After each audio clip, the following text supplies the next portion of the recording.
Hello, welcome back, or welcome.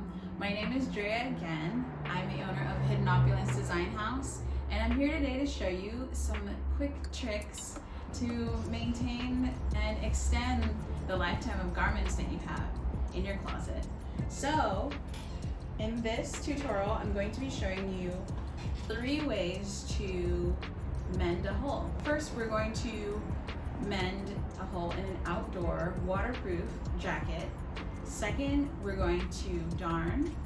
And last, we're going to add a patch to a hole to cover it up. To mend an outdoor or waterproof jacket, this is our quickest and easiest mend. You'll need tenacious tape. These are pre-cut patches, and you can head online to geara.com and buy it direct from them, or you can find any outdoor retailer that has repair items. And these are just really neat because they come in all these different shapes and fun stuff, so you can decide what works best for you. To darn a hole, you'll need the following items. Fabric scissors. You can find these at your local craft store, hobby shop, anywhere where they sell fabric, and online too. Snips or thread scissors. These will be while you're sewing. You'll need thread for your darn. I always suggest taking your garment to the store with you so that you can take your thread out and make sure that you have the right color. Shameless plug, I love Gutermann because they do have this 100% recycled line. This is 100% recycled polyester, and I always look for that green bottom before checking out any other colors. Some sewing pins. You can also find these at your fabric store, craft store, or online. Last but most important, you will need this fusible. This fusible it's not double-sided. One side does have glue, so please be mindful when you're using this so you don't get any of that glue on your iron. There are several types of fusible, so many types of fusible, and make sure you find and use the fusible that is a woven. So in order to tell the difference between others, this is not easy to rip. Other fusibles will be easy to tear, and that's not what you want for your darn. For the mend a hole with the patch option, you'll need fabric scissors. You can find these at any craft store or hobby supply shop. You'll need snips. This is once you start sewing, you'll need something to cut your threads. You can use your fabric scissors as well. You don't need something specific. Material. Any scrap material that you have laying around is great. I love using the extras from any other alterations that I've had. I like to keep a bin of scraps, so you can always choose something to use later. You'll need thread. As I've mentioned in the previous supply list, I love looking for the Gutermann recycled, but you can always use any thread that jumps out at you. You'll need a pencil and paper. This will be so you can create your pattern shape for your patch. You might need a larger sheet of paper if you have a larger hole. Regular scissors. Big rule, don't ever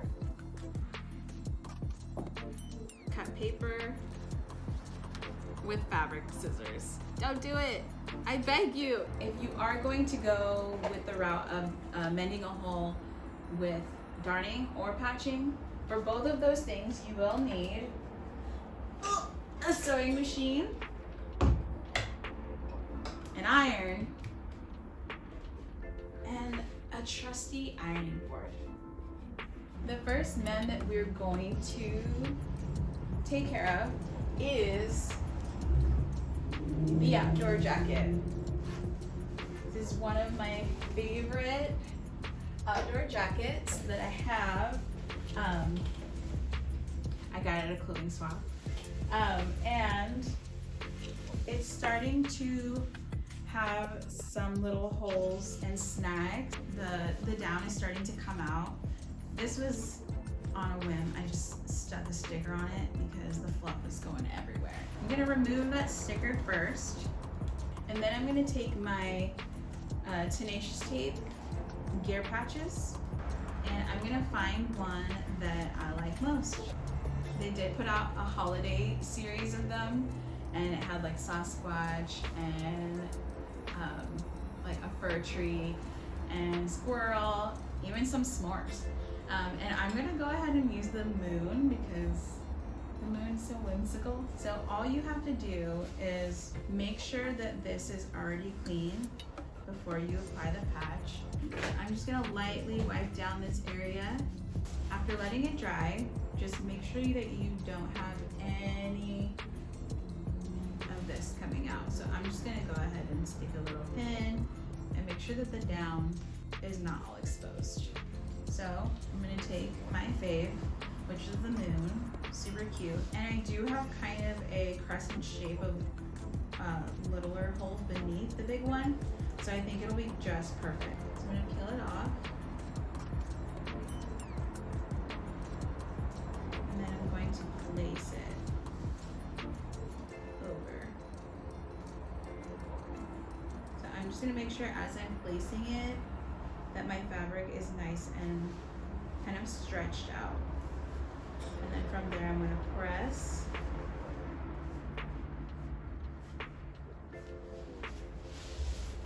And just like that, it's ready to go. And the great thing about tenacious tape, it is meant for outdoor and waterproof items, so no water will drip in. So it's good to go now. Back in the closet. Up next, we have mend a hole the second way, which is darning a hole. What darning is replacing the material that was lost in the fabric. So what we're going to be doing is placing in a fusible underneath the hole as our base, and then we're going to take our thread and we're going to run that over. So to start the project, you want to identify where your hole is. My hole is right near the armhole. I'm going to turn it inside out. And I'm going to first snip my fusible to the size of the hole. When you're doing this, you don't want it to be smaller or just the same size. You want to ensure that the hole doesn't grow, or you'll cut the fusible a little bit larger. So I've got it laid down, and then I'm going to just cover it up just so I can see what I need to snip off first.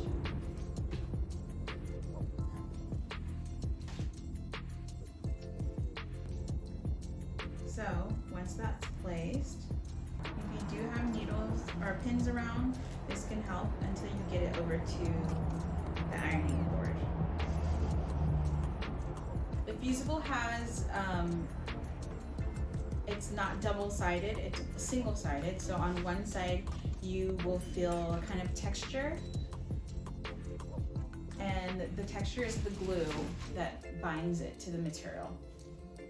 So you need an iron to heat up that glue so that it fuses. So once your iron is ready to go, I'm gonna remove these pins because they are not glass head, so they will melt. And I'm going to just go over my fusible. And I'm gonna make sure that it is ready to go from the front.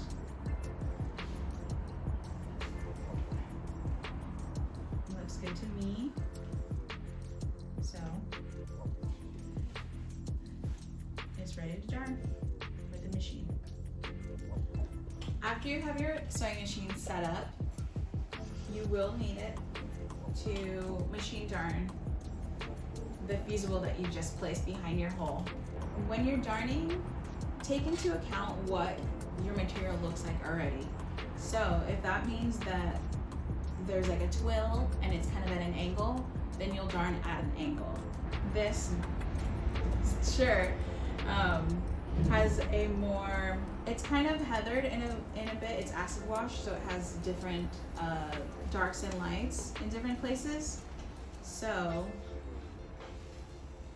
I'm just gonna darn perpendicular, kind of up and down, and then I'm gonna go crossways when I'm sewing. And I like to have my stitch length at a little bit smaller, just so the stitches don't stand out as much in your end product. So I'll change my stitch length to either 2.5 or 2. And I'm using a Singer heavy duty sewing machine today, so I'm gonna sew at 2 for the length. And I'm just going to, I'm not gonna back tack when I start. I'm gonna sew straight, and then I'm just gonna use the back tack and reverse sew and go backwards and forwards.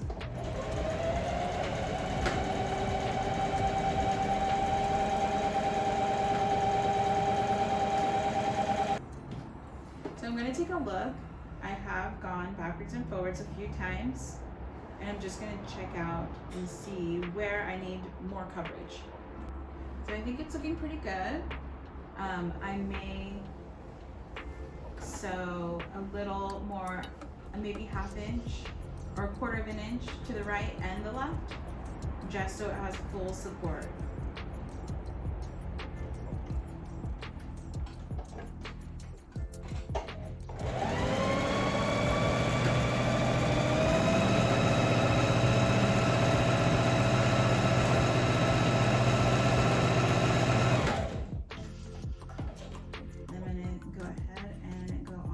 Side of the stitches.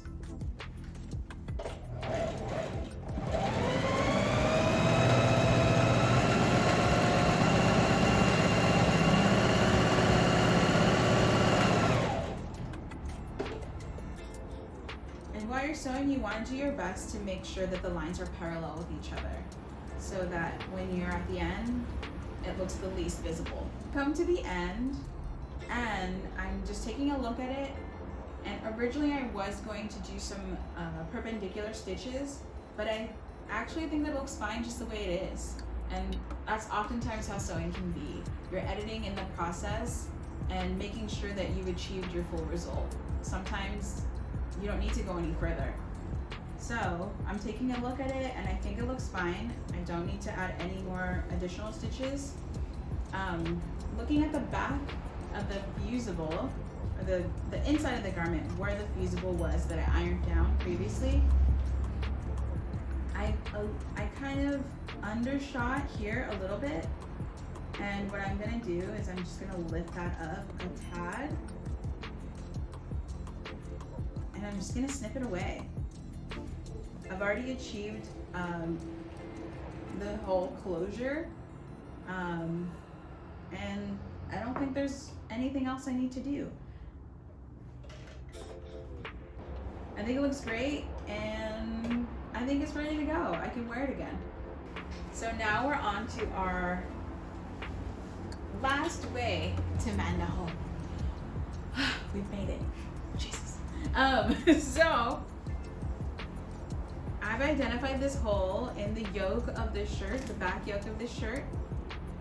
Hello. And we're gonna make a patch. It's very easy to make a patch.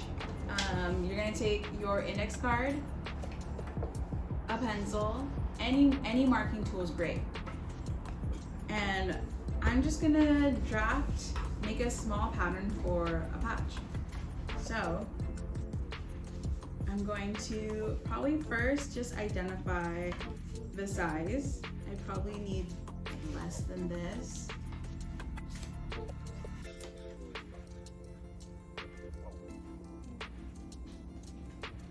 If you want to have fun with it, you can always make a cool shape, but I'm trying to keep it a little simple today. So I think I'm just gonna go with maybe a rectangular dash. So I've taken some scissors and I'm just cutting down my patch pattern, so to speak. So you'll pick your material, and of course, if you have options, it's like, what am I really trying to go for? I think I might go for this really fun batik feel. So I'm going to trace a piece, or You can just eyeball it too. So you'll take your fabric scissors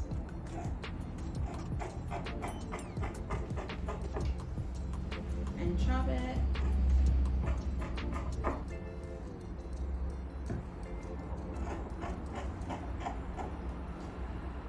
So within applying the patch, you can leave it as it is, or you can iron these edges over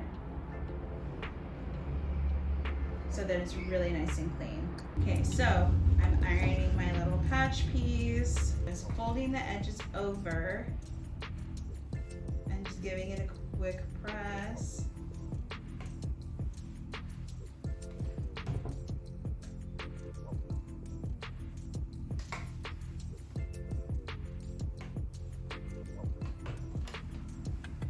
Give it some steam, and boom, there's my little piece. I'm going to decide where or how it will be affixed.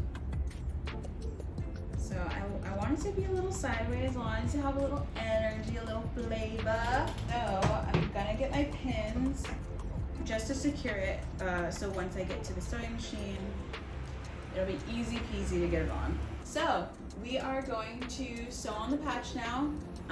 I want to do a little like fun moment here, so I'm going to actually choose a zigzag. So on my Singer I have a stitch option that I can choose. I'm choosing the zigzag, and you have to choose a width when you do a zigzag, so it's between, if you choose 0, it's just a straight stitch. You have to choose. You must choose. I'm gonna go with 4 for the stitch, or the stitch width, the zigzag width, and then for the length, I think I'm gonna stick to 2. Because I'm sewing zigzag, I am going to make sure that my material is in the center of my presser foot, or you can see where I'll stitch, because I want it to peek out on either side.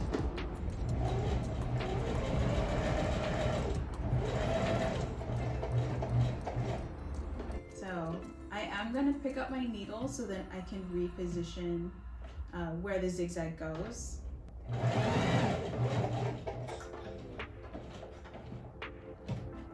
And rotate.